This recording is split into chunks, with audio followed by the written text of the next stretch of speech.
আমিরুল মুমিনিন বুঝতেছেন না, রাখাল তুমি কি বলো, আমার জবান আর অন্তরের মিল নাই।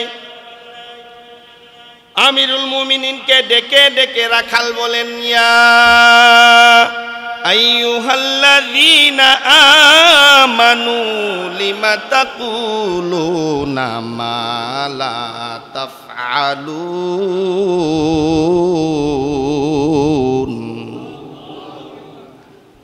এই পথিক, তুমি অন্তর থেকে যা ধারণা করতেছো মুখে তার বিপরীত বলতেছো। তুমি আমাকে রাখাল বলে সম্বোধন করলা, তুমি আমাকে রাখাল বলে ডাকলা, তার অর্থ হলো এই বকরিগুলোর মালিক আমি না।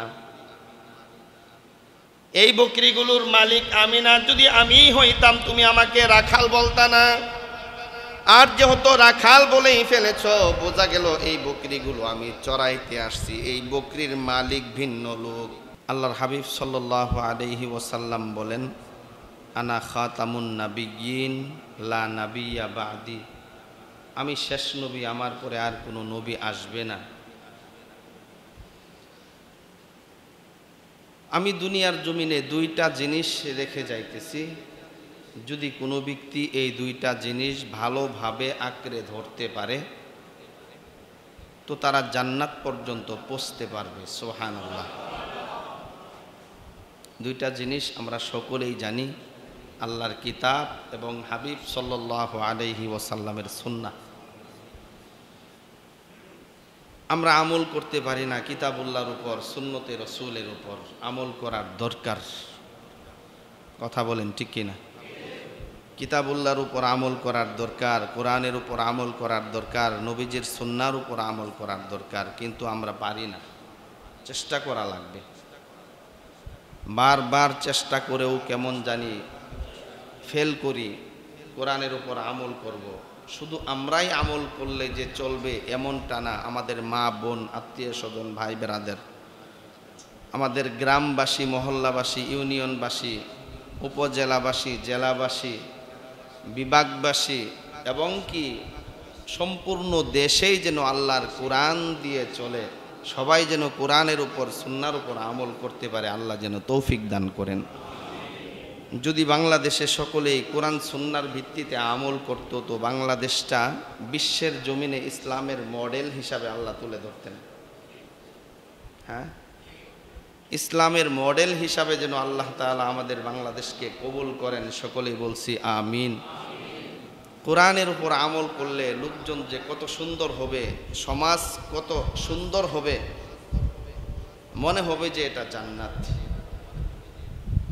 আল্লাহর হাবিব সাল্লাল্লাহু আলাইহি ওয়াসাল্লাম দুনিয়াতে আসার পর কোরআনই আমল করেছিলেন, সাহাবা আজমাইনরা আমল করেছিলেন। আল্লাহর হাবিব চলে গেলেন, আবু বকরের জামানায় কোরআনই শাসন চলেছিল। আবু বকর চলে গেলেন, হযরতে ওমরের জামানায়ও কোরআনই শাসন চলেছিল। উসমান আলীর জামানায়ও কোরআনের শাসন চলেছিল। কথা বলেন। হযরতে ওমর ফারুক রাদিয়াল্লাহু তাআলা আনহু অর্ধ জাহানের বাদশা, কোরআন দিয়ে দেশ চালান। রাতের অন্ধকারে মানুষ যখন ঘুমের ঘোরে নিমজ্জিত, আল্লাহর নবীর সাহাবী হযরতে ওমর ফারুক রাদিয়াল্লাহু তাআলা আনহু কোরআন দিয়ে দেশ চালাইতেছি, সমাজটা কেমন চলতেছে মাঝে মধ্যে ঘুরে বেড়াতেন, দেখতেন যে আসলে সমাজবাসী কষ্টে আছে নাকি শান্তিতে আছে। এমনই একদিন হযরতে ওমর রাদিয়াল্লাহু তাআলা আনহু খলিফাতুল মুসলিমিন দিনের বেলায় বের হলেন জনগণ কেমন আছে খোঁজ খবর নেওয়ার জন্যে। আমাদের দেশের সরকার যিনি হন, আড়ালে তার বিরোধিতার অভাব নাই। কথা বলেন ঠিক কিনা? ওমর রাদিয়াল্লাহু তাআলা আনহু চিন্তা করলেন, আমারও কি বিরোধিতা করে কিনা মানুষ একটু ঘুরে ফিরে দেখা দরকার। ছদ্মবেশে পরিচয় গোপন রেখে আমিরুল মুমিনিন হযরতে ওমর রাদিয়াল্লাহু তাআলা আনহু গ্রামগঞ্জে পাহাড়ের চিপায় চিপার ঘুরে ঘুরে বেড়াতেন। একদিনের ঘটনা, হযরতে ওমর রাদিয়াল্লাহু তাআলা আনহু সিংহাসন ছেড়ে, রাজ দরবার ছেড়ে কোরআনী শাসন কেমন দেখা যায় দেখার জন্যে তিনি বের হলেন গ্রামগঞ্জের দিকে। পাহাড়ের পাশে যখন চলে গেলেন, গিয়ে দেখেন একজন রাখাল বকরি চড়াচ্ছেন। আল্লাহর নবীর সাহাবী হযরতে ওমর ফারুক রাদিয়াল্লাহু তাআলা আনহু রাখালের কাছে গিয়ে রাখালকে সালাম দিলেন, আসসালামু আলাইকুম ওয়া রাহমাতুল্লাহ। ও রাখাল ভাই, দীর্ঘ পথ অতিক্রম করে আসার কারণে আমি ক্ষুধার্ত এবং পিপাসার্ত। তোমার কাছে অনেক বকরি আছে, তুমি একটু বকরির দুধ দোহন করে আমাকে দাও, আমি পান করে ক্ষুধা এবং পিপাসা নিবারণ করতে চাই। আল্লাহর নবীর সাহাবী হযরতে ওমর রাদিয়াল্লাহু তাআলা আনহু সওয়াল করার সঙ্গে সঙ্গে কাফের না মুসলমান ওই রাখাল বলতেছে, এ পথিক, তোমার পরিচয় কি? আমি তোমাকে চিনি না, তোমার পরিচয় না পেলে আমি দুধ দোহন করে দিতে পারবো না। আল্লাহর নবীর সাহাবী হযরতে ওমর চিন্তা করলেন, আমি পরিচয় গোপন রেখে আমার দেশ পরিচালনা করার জন্যে, দেশ কিভাবে চলে দেখার জন্যে আমি আমার সিংহাসন ছেড়ে পাহাড়ের চিপায় আসলাম। রাখাল আমার পরিচয় জিগায়, আমি যদি রাখালকে আমার পরিচয় দেই তো রাখাল তো ভয়ে থরথর করে কাঁপবে, আমার পরিচয় দিলে তো রাখালকে আর দেখা যাবে না। ঠিক এমন সময় আল্লাহর কোরআন হযরতে ওমরকে ডেকে ডেকে বলে, এ ওমর, তোমাকে পরিচয় জিজ্ঞেস করেছে, তুমি তোমার পরিচয় দাও। তোমার পরিচয় তো ওমর না, তোমার পরিচয় তুমি অর্ধ জাহানের বাদশা না। আল্লাহর কোরআন ওমরকে ডেকে ডেকে বলে, তোমার পরিচয় হলো মিল্লাতা আবিকুম ইব্রাহিম হুয়া সাম্মাকুমুল মুসলিমিন। আল্লাহু আকবার। এই ওমর, তুমি তোমার পরিচয় দাও, তুমি একজন মুসলমান, তোমার পিতা হযরতে ইব্রাহিম। কথা বলেন ঠিক কিনা? আল্লাহর নবীর সাহাবী হযরতে ওমর রাদিয়াল্লাহু তাআলা আনহু এভাবেই পরিচয় দিলেন। ওমরের পরিচয় শুনে রাখাল তাজ্জুব হয়ে প্রশ্ন করলেন, এ পথিক, তুমি যে দাবি করলা মুসলমান, আসল না নকল? আমিরুল মুমিনিন হযরতে ওমর ইবনে খাত্তাব রাদিয়াল্লাহু তাআলা আনহু বলেন, আসল আর নকল কি বুঝলাম না। রাখাল বলে, এ পথিক, আসল মুসলমান যদি তুমি হয়ে থাকো, চাওয়ার ব্যাপারে সতর্ক থাকবা। তুমি কেন রাখালের কাছে চাও? আসল মুসলমান যে, সে কোনোদিন বান্দার কাছে চাবে না, মাখলুকের কাছে চাবে না। চিল্লায় বলেন, যার কাছে চাবে তিনি কে? তুমি যদি আসল মুসলমান হইতা, তুমি তো আল্লাহর কাছে চাইতা। তুমি পিপাসার্ত, তুমি ক্ষুধার্ত, তোমার মালিককে তুমি ডেকে ডেকে বলো, আয় মালিক, আমি ক্ষুধার্ত, আমি পিপাসার্ত, আমাকে খানা পিনা দাও। তুমি কেন একজন রাখালের কাছে চাইলা? আমিরুল মুমিনিন রাখালের কথা শুনে মনটা ভরে গেছে। কারণ কোরআন দিয়ে যখন দেশ চলে, দেশের শাসনকর্তা যদি ভুল করে, দেশের জনগণ সেই ভুল ধরিয়ে দেয়। কথা বলেন ঠিক কিনা? আর যদি কোরআন দিয়ে দেশ না চলে, দেশের শাসনকর্তার ভুল যদি দেশের জনগণ ধরে, তাকে ওই সিংহাসনে নেওয়া বাদ দিয়ে তাকে নেই কুড়ে ঘরে, তাকে নেই অন্ধকারে, হাওয়া ঘরে, আর কি জানি ঘর, আয়না ঘরে, তাকে নিয়ে ফাঁসির কাস্টে ঝুলায়। কথা বলেন ঠিক কিনা? আর যদি কোরআন দিয়ে দেশ চলে, আমিরুল মুমিনিনের ভুল ধরা যায় কি যায় না? কথা বলেন না কেন? হ্যাঁ, কোরআন দিয়ে মসজিদ চলে, দেশ চলে না। কোরআন দিয়ে মসজিদ চলার কারণে ইমাম সাহেব যখন ভুল করে, মুসল্লিরা আল্লাহু আকবার বলে লুকমা দেয়। আর যদি কোরআন দিয়ে দেশ চলো, জনগণ আল্লাহু আকবার বলে, দেশের শাসনকর্তার সর্বোচ্চ চেয়ারে যিনি বসে আছেন তার ভুল ধরতেন, একটুও দ্বিধা করতেন না। কথা বলেন ঠিক কিনা? আল্লাহর নবীর সাহাবী হযরতে ওমর রাদিয়াল্লাহু তাআলা আনহু রাখালকে ডেকে ডেকে বলে, ও রাখাল ভাই, আমার ভুল হয়ে গেছে, আমি তওবা করতেছি।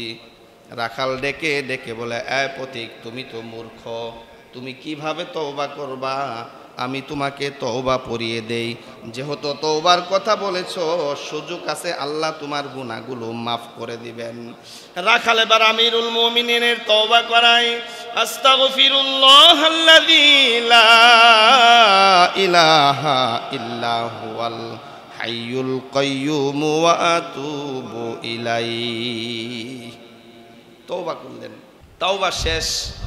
আমিরুল মুমিনিন আবার প্রশ্ন করতেছেন, রাখাল, আল্লাহর ওয়াস্তে আমাকে এক পেয়ালা দুধ দাও।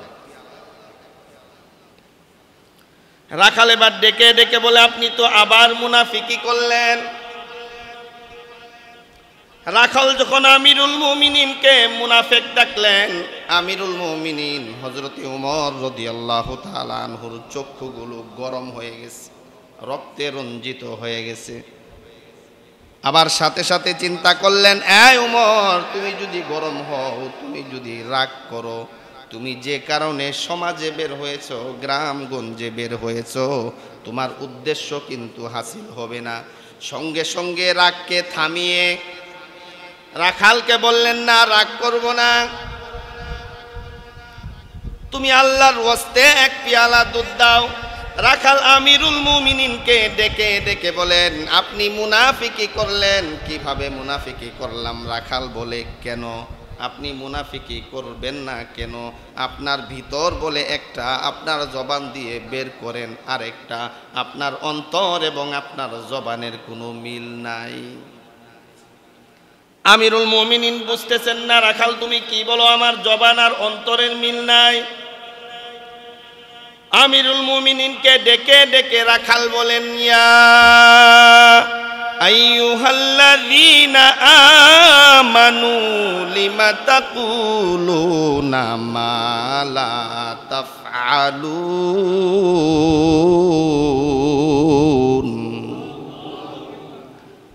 এই পথিক, তুমি অন্তর থেকে যা ধারণা করতেছো, মুখে তার বিপরীত বলতেছো। তুমি আমাকে রাখাল বলে সম্বোধন করলা, তুমি আমাকে রাখাল বলে ডাকলা, তার অর্থ হলো এই বকরিগুলোর মালিক আমি না। এই বকরিগুলোর মালিক আমি না। যদি আমি হইতাম, তুমি আমাকে রাখাল বলতা না। আর যেহেতু রাখাল বলেই ফেলেছ, বোঝা গেল এই বকরিগুলো আমি চড়াইতে আসছি, এই বকরির মালিক ভিন্ন লোক।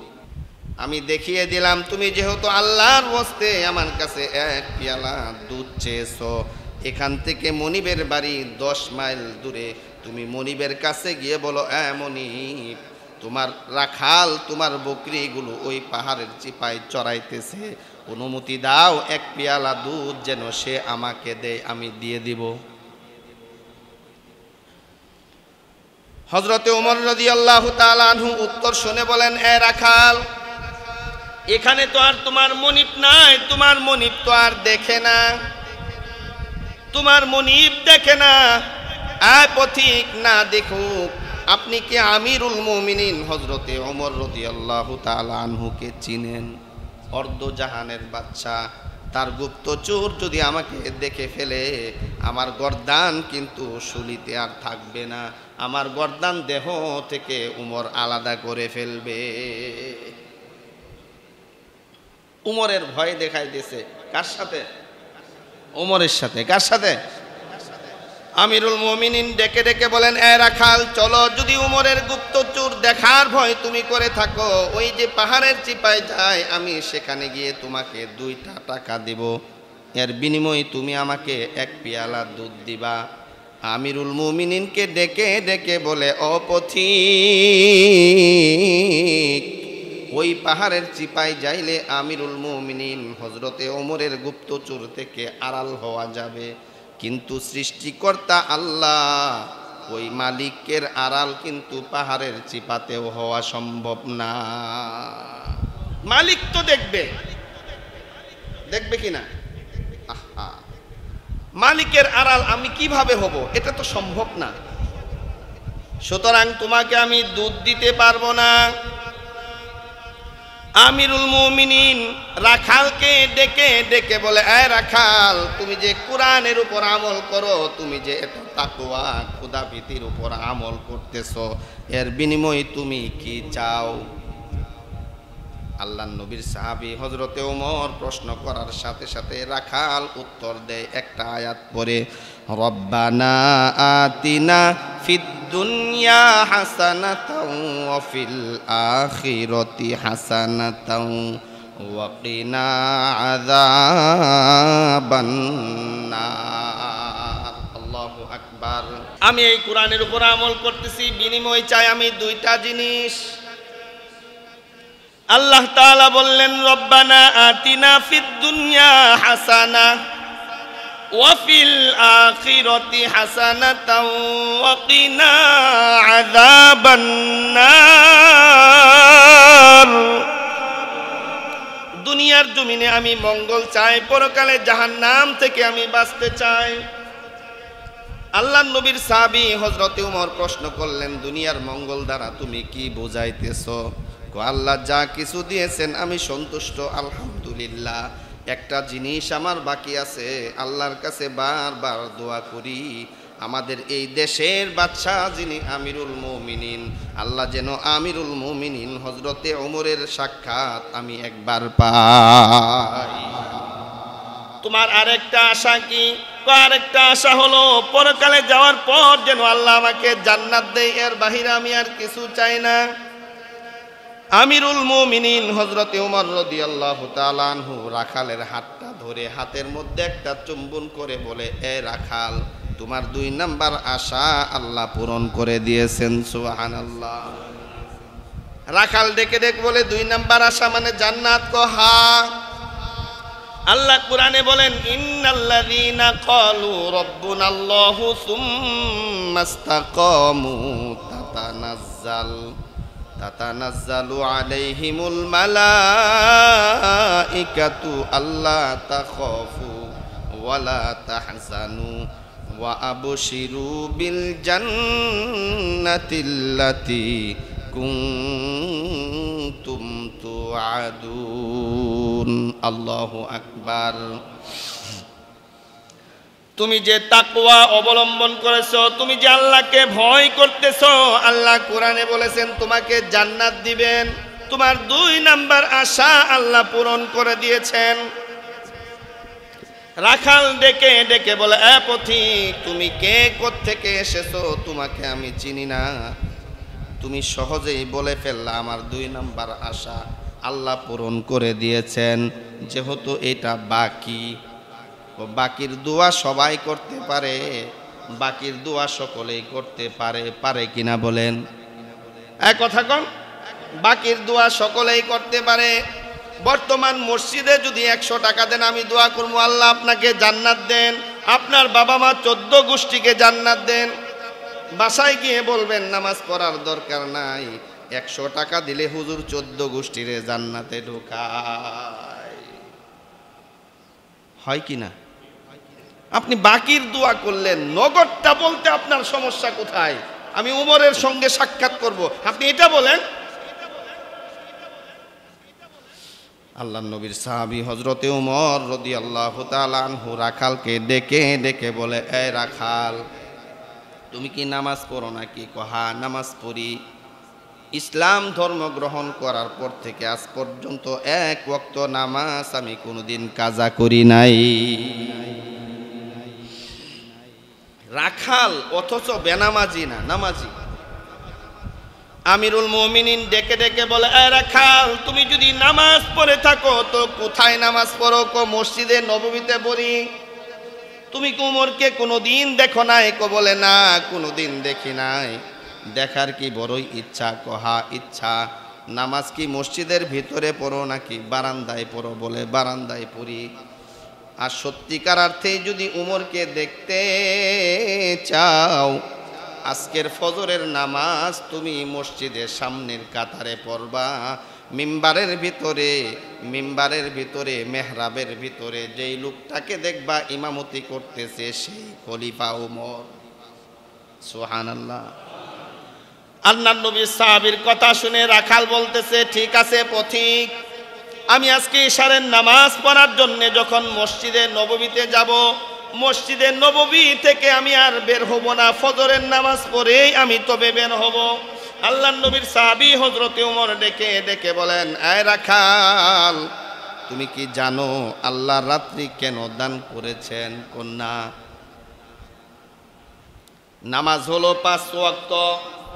5 ওয়াক্ত নামাজের মধ্যে এমন 2 ওয়াক্ত নামাজ আছে যেই নামাজের মাঝখানে সময় অনেক লম্বা। তুমি কি জানো এর অর্থ কি? এশা এবং ফজরের মাঝখানের সময় লম্বা না খাটো? আর একটু জোরে বলেন। ফজর আর জোহরের মাঝখানের সময় লম্বা না খাটো? কেন লম্বা? আল্লাহ তাআলা এশা এবং ফজরের মাঝখানের সময় লম্বা করে দিলেন। সারাদিন কাজকর্ম করার পর আমার বান্দা বান্দিরা ক্লান্ত হয়ে যাবে, রাত্রিবেলায় আমার বান্দা বান্দিরা ঘুমিয়ে সারাদিনের ক্লান্ত দূর করার জন্য আমি মাঝখানের সময় লম্বা করে দিলাম। ফজর থেকে জোহর পর্যন্ত লম্বা করে দিলাম, আবার দিনের বেলায় বান্দা যেন লং টাইম কাজ করতে পারে। এ রাখাল, তুমি যে ইশারের নামাজ পড়ে মসজিদ থেকে বের হইবা না বললা, আল্লাহ তো রাত্রি দান করেছেন তোমাকে ঘুমানোর জন্য। না না না, তুমি মসজিদে থাকবা না, ইশারের নামাজ পড়ে বাসায় আসবা। আজান হওয়ার সাথে সাথে তুমি মসজিদে এসে প্রথম কাতারে দাঁড়িয়ে যাইবা, যাকে সামনে পাইবা সেই খলিফা উমর। রাখাল চলে গেলেন বাড়িতে। ইশারের নামাজ পড়ে ফজর নামাজের আজান হওয়ার সাথে সাথে এক দৌড় মসজিদে নববীতে। পিছন থেকে আস্তে আস্তে সামনের দিকে আসতেছে। রাখাল কোনোদিন সামনের কাতারে নামাজ পড়ে নাই, সামনের দিকে আসে নাই। আল্লাহর নবীর সাহাবী ওই রাখাল যখন সামনের দিকে আসা শুরু করলো, সাহাবীরা একটু একটু জায়গা করে দেয় আর রাখাল সামনে আসে। আস্তে আস্তে আস্তে আস্তে এমন একটা জায়গা দখল করে বসলেন, সরাসরি ইমামের পিছনের জায়গায় রাখাল বসে গেলেন। ইমামের পিছনে কি সবার বসার যোগ্যতা আছে? আসতে কোন ইমামের পিছনে কি সবার বসার যোগ্যতা আসেনি? আল্লাহর হাবিব সাল্লাল্লাহু আলাইহি ওয়াসাল্লাম বললেন, আমি যখন ইমামতি করব আমার পাশে যেই লোকটা দাঁড়াবে, আমার পিছনে যেই লোকটা দাঁড়াবে সে হলো আবু বকর। আবু বকর যখন ইমামতি করবে, আবু বকরের পিছনে যেই লোকটা দাঁড়াবে সেই লোকটা উমর। উমর যখন ইমামতি করবে, উমরের পিছনে যেই লোকটা দাঁড়াবে সেই লোকটা আর কেউ না, হযরতে উসমান। উসমান যখন ইমামতি করবে, উসমানের পিছনে যেই লোকটা দাঁড়াবে সেই লোকটা হলো আলী। নবী আর কোনো কথা বলেন না। সাহাবারা প্রশ্ন করলেন, ইয়া রাসূলুল্লাহ, ইয়া হাবিবাল্লাহ, আলী যখন ইমামতি করবে আলীর পিছনে যেই লোকটা দাঁড়াবে তার নাম কি? আল্লাহর হাবিব সাল্লাল্লাহু আলাইহি ওয়াসাল্লাম বলেন, মা ইয়ানতিকু আনিল হাওয়া ইন হুয়া ইল্লা ওয়াহয়ুন ইউহা। আল্লাহ তাআলা আমাকে যা জানান আমি এর বাইরে কোনো কিছু বলতে পারি না। বোঝা গেল এই চারজনের বিষয়ে যিনি জানিয়েছেন তিনি কে? এই হলো খুলাফায়ে রাশিদা। তার মানে বোঝা গেল ইমামের পিছনে সব লোক দাঁড়াইতে পারে। আর একটু জোরে, সব লোক দাঁড়াইতে পারে না ইমামের পিছনে। ইমাম যদি নামাজের মধ্যে ওযু ছুটে যায়, হঠাৎ কোনো সমস্যা হয়ে যায়, পিছনে যেই লোকটা দাঁড়িয়ে থাকবে পিছন থেকে হাত দিয়ে টেনে তাকে সামনে দাঁড় করাবে। আজকাল দেখা যায় আমাদের পিছনে এমন এমন লোক দাঁড়ায়, যদি কোনোদিন ওযু ছুটে যায় পিছন থেকে ধরে যদি সামনে দেয়, না জানি এই দরজা ভেঙে সেদিক দিয়ে বলাবে। আর একটু জোরে কর না। সুতরাং ইমামের পিছনে যে কোনো লোক দাঁড়ানো যাবে না যারা নামাজ পড়ানোর যোগ্য। অন্ততপক্ষে এই 5-7 জন সেই লোকটি হ, অন্য কোনো লোক যেন এখানে না দাঁড়ায়। কে বলছেন? আল্লাহ, আল্লাহর হাবিব সাল্লাল্লাহু আলাইহি ওয়াসাল্লাম। সব লোক দাঁড়াইতে পারবে? ইমামতির যোগ্যতা যার আছে ইমামের পিছনে সেই দাঁড়াবে, অন্য কেউ না। মুখে দাড়ি নাই, গায়ে সুন্নতি লেবাস নাই, হ্যাঁ, বুম ফুটাইলেও মনে হয় ভিতর থেকে সূরা ফাতিহা বের হবে না, ইমামের পিছনে দাঁড়ায় বসে। খুব সতর্ক। মসজিদে অনেক জায়গা আছে, আছে কিনা? আল্লাহ বুঝার তৌফিক দান করেন, আমিন। হ্যাঁ, খলিফা আমিরুল মুমিনিন হযরতে ওমর রাদিয়াল্লাহু তাআলা আনহু রাখালকে বলার সঙ্গে সঙ্গে রাখাল ফজরের নামাজের জন্য সামনের কাতারে এসে বসে গেছে ইমাম সাহেবের সরাসরি পিছনে। বলেন তো উমর যদি ইমাম হয় পিছনের জায়গা যে বসবে তার নাম হযরতে উসমান। আল্লাহর নবীর সাহাবী জিন্নুরাইন যাকে বলা হয়, নবীর দুইটা মেয়ে যিনি বিবাহ করেছিলেন, হযরতে উসমান রাদিয়াল্লাহু তাআলা আনহু মসজিদে আসলেন, দেখে জায়গা দখল। কেউ যদি জায়গা দখল করে বসেই যায় তাকে সরানো যাবে না। আল্লাহর নবীর সাহাবী হযরতে উসমান গনি এসে পাশে বসলেন, বসে তাকাইলেন, ভাই তোমার নাম? তাই কি হয়েছে? আমার নাম মানে? আরে ভাই রাগ করো কেন?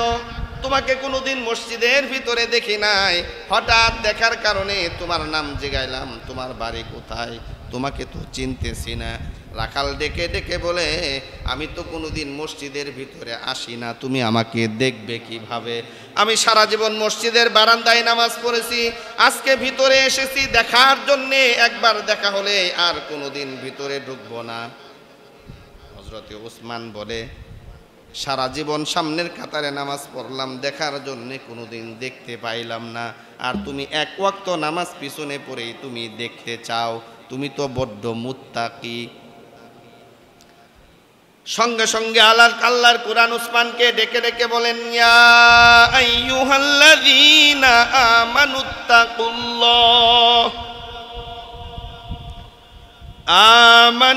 আমানুত্তাকুল্লাহা হাক্কা তুকাতিহি ওয়া লা তামুতুন্না ইল্লা ওয়া আনতুম মুসলিমুন।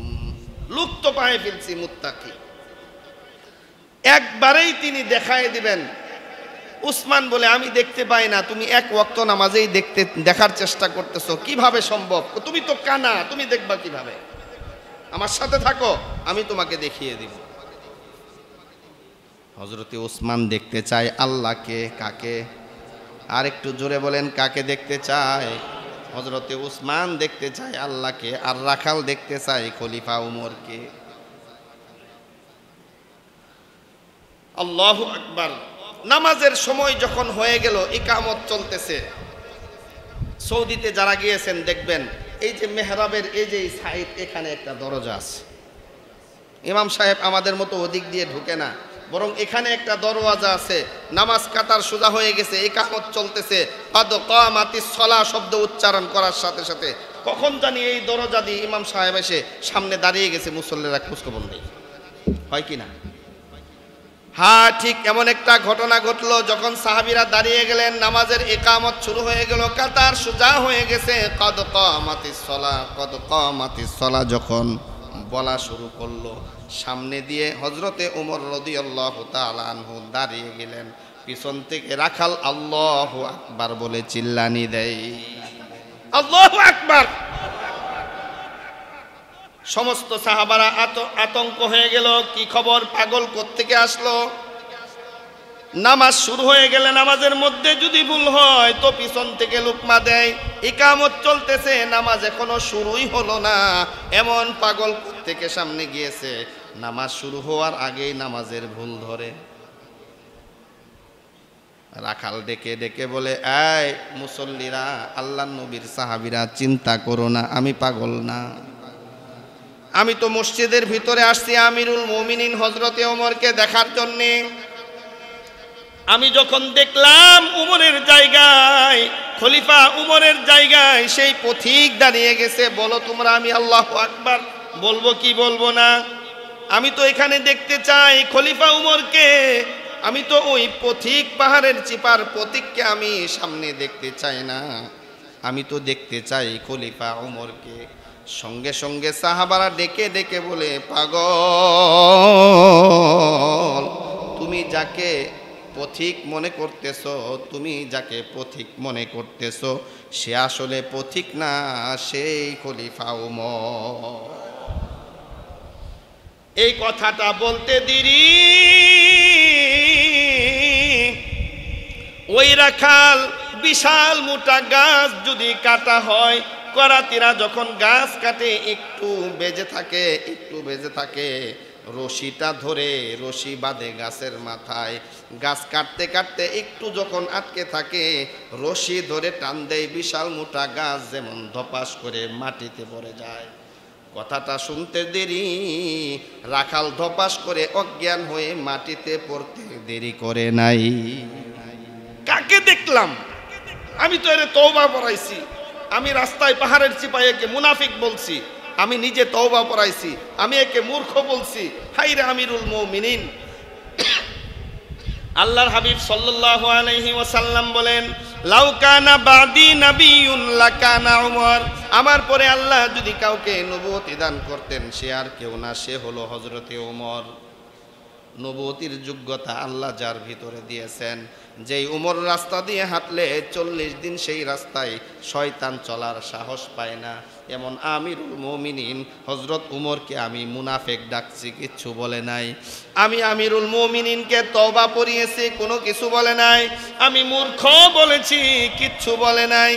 এই কথা চিন্তা করতে করতে ধপাস করে পড়ে গেছে।